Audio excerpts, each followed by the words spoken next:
Hey there, my name is Rohit Kumar, and today we are going to discuss a very important topic, that is, what are the things that you should consider before doing a PhD. So I came across this particular article. They have mentioned the things to consider about pursuing PhD.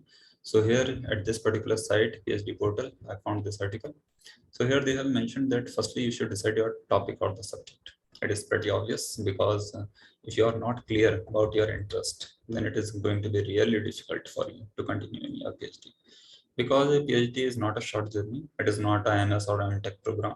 It's a highest degree, and obviously it is going to be kind of temporary in nature. Means it is not always sure that you are always going to get a PhD in the last. If your work is not sufficient quality, if you are not satisfying the reviewer panel, you might be in problem. So before entering into the program or before choosing a particular direction, you should be very clear about your topic and interest. Now there are so many things like people do say that you should go in a particular direction, you should discuss with this, you discuss with that. Yeah, you should discuss with everyone, but always choose the topic which interests you most, because ultimately you are the person who is going to be responsible for all sorts of decision, and you are the person who is going to get or not going to get a degree. So ultimately, if you are not going to work, and you will work only if the mentor is interesting you. Okay, so if you are getting some sort of genuine interest, or you are getting day by day some sort of motivation to explore the field, to explore the topic or subject, then only you are going to get succeed. So in this way, PhD, I'm not means making you worried about this sort of thing. PhD is not a difficult process. The only thing, you should be consistent, but you will be consistent if you are having some sort of interest. So discuss with everyone, with your guide, with your mentors, with your friends, with your colleagues, but choose the one which interests you most. Now, second thing that they have mentioned, that find the best supervisor. Now, they have mentioned the best supervisor here, and then they are that checking the institutions that offer PhD programs. But I think this third step is going to be the second step, in my opinion, because firstly you need to clear the institution means, and then you should look for the supervisor, because the institution reputation is going to be the one thing. Second thing, that if you are getting the resources, that is going to be most helpful. If your PhD supervisor means who is looking to be kind of similar to your interest or the sort of things, that is good. In any good institution, you'll find every field's professor. But point is that if you don't have the resources itself, then you are going to be stuck at the very basic level. So ultimately, the good labs, resources, etc., these are the basic things, and a good environment. So all these things you should consider, and that will come with a good institution as a complete package. So definitely you should go for good reputation institute. Not only good reputation, because there are many institutes who hold names, but means again it's a debate, and debatable issue means whether the some institutions are just having the names, not the resources or the facilities, and some institutions do actually have the kind of resources, but they don't have big names. So this is a separate debate. I'm not going to discuss in this topic, but you should definitely consider that what are the good institutions which have the good reputation, and as well as the resources.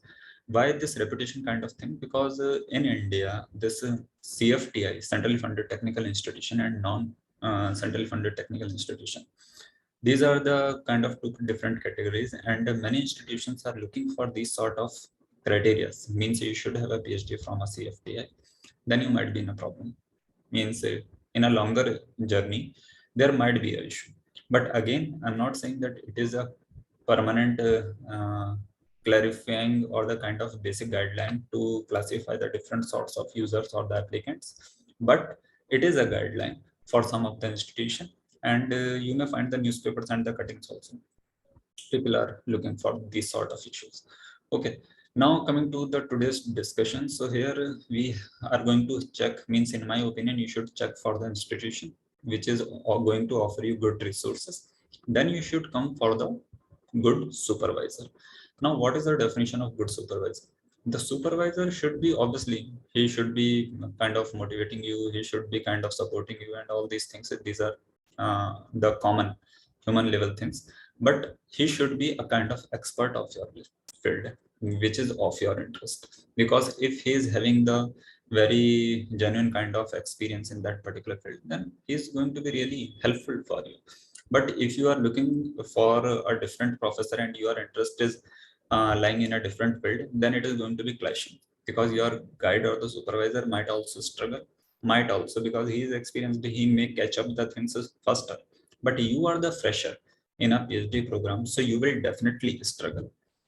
So point is that if your field is of your interest, that is very good thing, very fundamental thing. Secondly, additionally, if you have the supervisor also of similar field, that is going to be really helpful for you.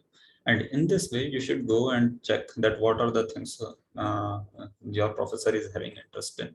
And you can go and have a personal discussion also. Then you will get to know that what are the things, or you should move on to the scholars, and then you can discuss sort of things you can have in practice. Okay. Now the third thing we have already discussed, and the fourth thing, that decide whether you want to have a PhD abroad. Okay, so again, a matter of debate, because many people say that foreign degree is more valuable, and it depends, means from where you are taking the degree. So it doesn't matter whether you are taking the degree from foreign university or some local university. Point is whether your university is of good reputation or not. So you can go and check the QS ranking, and if the QS ranking of the institution is lying under top 500, then definitely it is a very good university and you should go for it. Okay, if it is not in the top 500, then you should consider some of the other criterias, like again the facilities, etc., the supervisor available there, etc., and all these sort of things. Okay. Additionally, it's a long journey, so some people also do consider the accommodation, food, etc., all these sort of ethnicity. These topics also influences some of the people, but they may vary according to the subject, means the applicant. So obviously it is very subjective thing, and according to your interest, you may go to different universities depending on your choices. Okay.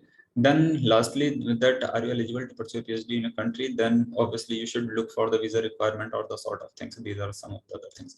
But most importantly, these are three basic steps. The topic should be of your interest.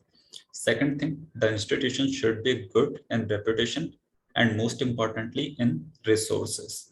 And third thing, that the supervisor should be of your field, and you should have a kind of bonding where you can continue for a long period of time, and then you should have the kind of personal discussion. So there are so many things that you can explore. So that is from my side. If you think that I haven't covered any specific point that should be discussed here, please let me know through your criticism by the comments down below. You can go and make some sort of comments. Thanks for watching. Happy learning.